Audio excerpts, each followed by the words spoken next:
আসসালামু আলাইকুম ভিউয়ার্স। তো আমি আসলাম মিশরে আমি আমার দুইটি দেশি ভাই পেয়েছি। তো ভাই দুইটির সাথে একটু কথা বলবো, তাদের মিশরের সৌন্দর্য সম্পর্কে, তাদের অনুভূতি কি, তাদের মুখ থেকে শুনবো।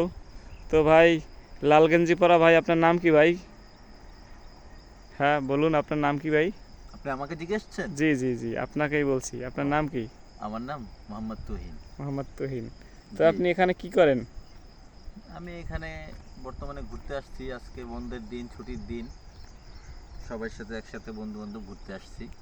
ও, তো আপনার এই পরিবেশটা মিশরের আসলে কিরকম মনে হচ্ছে? বাংলাদেশে আছেন, ওরকম কোনো ফিল পাচ্ছেন?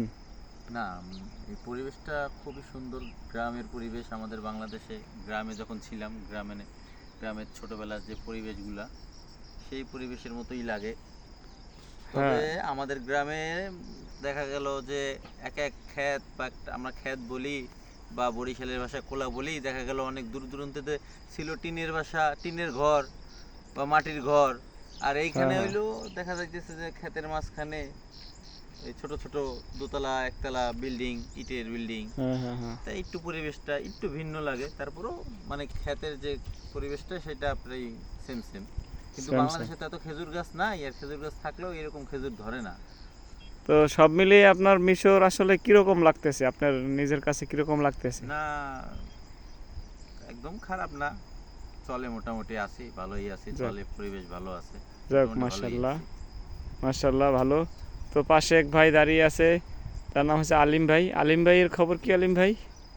আপনি এখানে মিশরে আসার উদ্দেশ্য এবং মিশরের পরিবেশ বা মিশরে আপনি জীবনযাপন কেমন করতেছেন সে বিষয়ে যদি একটু বলতেন বিস্তারিত। আসসালামু আলাইকুম। আলহামদুলিল্লাহ, আমি ভালো আছি। আপনারা ভালো আছেন? আমরা এখন আছি মিশর কায়রো শহর, পাশে একটা গ্রামে আমরা আছি বেড়ানোর জন্য। গ্রামটা অনেক সুন্দর। হ্যাঁ, আমাদের বাংলাদেশের মতোই গ্রামটা, দেশটা। কিন্তু এই দেশে আছে শুধু খেজুর, দেখতেন খেজুর বাগান এবং অনেক বাগান আছে এখানে। এই দেশটা অনেক সুন্দর। যারা আসবেন, আসে এই দেশটা আপনারা এক নজর দেখে যাবেন। এটা আমাদের অনেক নবী রসুল সাহাবীরা আগমন করেছেন। আপনারাও এই দেশে আসবেন, আসে দেশটা দেখে যাবেন। হ্যাঁ হ্যাঁ, অবশ্যই অবশ্যই। আপনাদের কথা শুনে ভালোই লাগলো। তো আপনারা যে গাছটির নিচে বসে আছেন, সে গাছটিও খুব সুন্দর দেখা যাচ্ছে। তো এরকম গাছ এখানে অলিতে গলিতে দেখা যাচ্ছে প্রচুর পরিমাণ।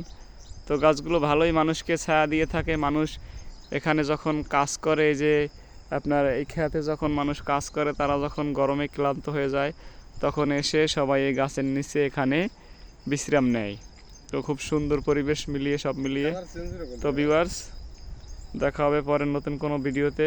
সে পর্যন্ত ভালো থাকবেন। আসসালামু আলাইকুম রহমতুল্লাহ।